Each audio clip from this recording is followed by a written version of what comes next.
Hello guys, narito kami sa Walter and we will be doing rejection therapy. Ano masasabi mo, boss?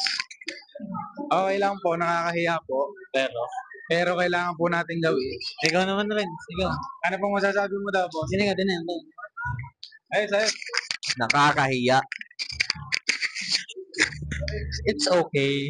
Kaya nga rejection therapy. We have to learn something from the activity that we are going to do. We have to learn and we have to be used to being rejected in our life. Thank you. Ate, nabibili ka po, are? Flavor na. Kaya yung prutas po mismo. Hindi po.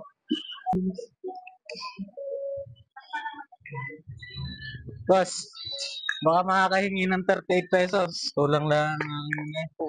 Wala ga. Sige boss, thank you po. Pwede ka po ako maglaro dito. Ay, sir. Ihil ko lang sana ang inner child ko. Ay, sir. Bakit po bawal? Bakit kaya? Lil people na. Kasi po, okay, something lang. Sabi na meron po kayo. Ano po, meron kayo pera. Okay po. Hindi po talaga pwede. Hindi po. Okay, thank you po. Ito naman, Sige po, thank you po. Pwede ba kanya?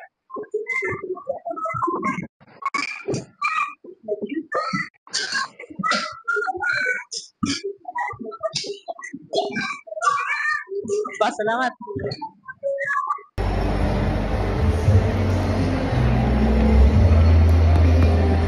Ate, pwede ka pong, may data ka po kayo, pwede ka pong makita. Walan lang po kasi ako ng data. Ano pa? Pa-chat lang po sana sa messenger. Friends po.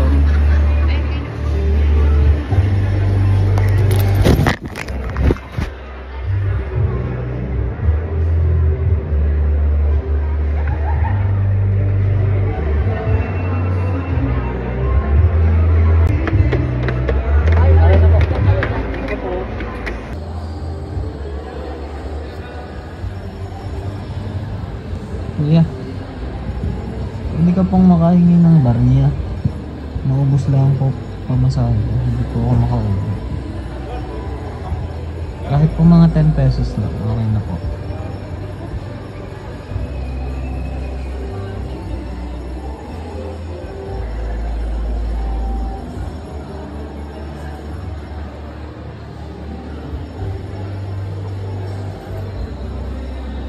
Hindi po.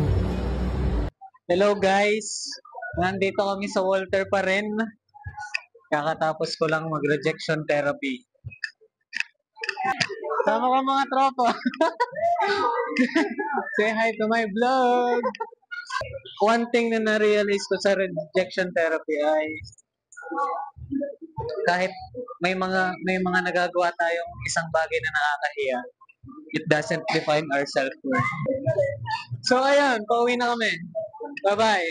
Peace out. Pare, harangan mo nga, harangan mo.